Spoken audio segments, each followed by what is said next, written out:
through my head the things I want to say.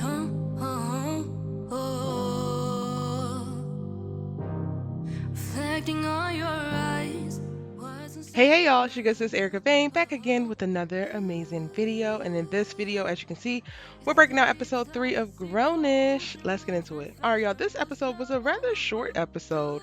Episode 3, we're back at Cal U and we actually get a fast forward past the pandemic back to when the students are back on campus and figuring out what they're going to do in their senior year. Zoey's major qualm this episode is that she needs to get an internship to be able to go with the 12 credits that she needs to complete so that she can graduate.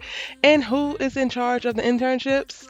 Miss Rochelle. Come to find out, Aaron never really explained the details of Zoey and Aaron getting together to Rochelle, but he did break up with her in an amicable way, I guess, because Rochelle initially is super sweet, super nice, super supportive of Zoey, and does not let on whether she knows about Zoey and Aaron's relationship or not, which makes Zoey very, very uncomfortable. We get it, Zoey, but girl, that ain't your problem. Your problem is your relationship. Your problem is your graduation status. Your problem is assimilating back into Cal U after you had quit and decided to go and chase your fashion stylist fantasies.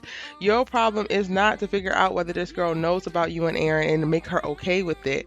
And Zoey spends the bulk of the episode pining around if she should tell her, if she should be straight up with her because she wants to make peace.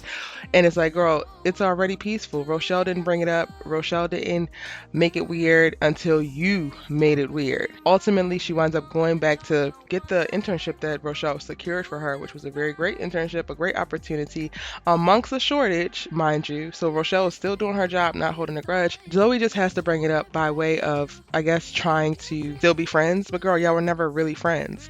And Rochelle knows that, but Rochelle wants to do her job. I will say, y'all, the Rochelle switching the way that she did really kind of caught me off guard. Like, I understood everything that she said and all of her feelings behind it. The fact that she was able to completely switch and she didn't let on at all in the beginning that she had these feelings, like she called Zoey a snake and a bitch and just all of these different things.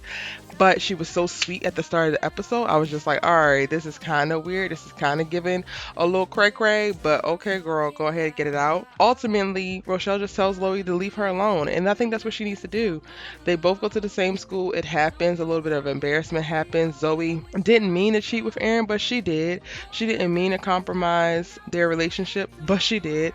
And Rochelle, I think, also is accountable to the things that she did with the relationship with Aaron in reference to Zoey by telling Zoey to stay away and all of her insecurities popping up, which her insecurities were being triggered for a reason because there was something to be worried about. But still, ultimately, these two girls were never meant to be actual friends, cannot be actual friends because they were in love with the same guy. And that's okay. Like, they weren't initially friends to begin with. So Zoey trying to save face, trying to make the peace, trying to save a friendship that actually isn't there was honestly a fool's mission, and she should have never went on it. And she learns a valuable lesson in the episode by doing so. Also, by the end of the episode, we learned that Jazz is going to quit track. She doesn't really love it anymore. She doesn't want to compete in the upcoming Olympics, even though she's in peak performance. And we get to the storyline of her attempting to do a medical red shirt so she can keep her scholarship, finish out school, but not have to have the pressures of training and competing. And you know what? I'm all for it because you could tell that Jazz's heart wasn't in it. I'm hoping that this somehow helps lead her back to Doug because ultimately they really want to be together.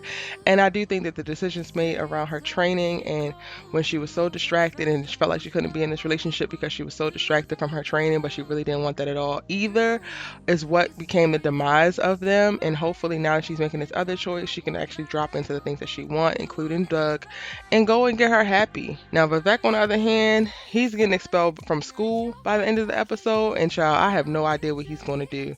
We're going to have to tune in next week to see what the fallout is going to be with Vivek. He might have got off easy with the judicial system and only had to do community service, but Cal U ain't playing that and they want him gone. Alright y'all, that is my quick breakdown of episode 3 of Grownish. Be sure to check it out on Hulu on Fridays and on Freeform on Thursday night. It's your girl Erica Vane. If you missed any of my Grownish coverage, I got my Grownish playlist link for you right here, as well as 2 suggestions for other series that I think you're gonna love, like Gossip Girl or All American.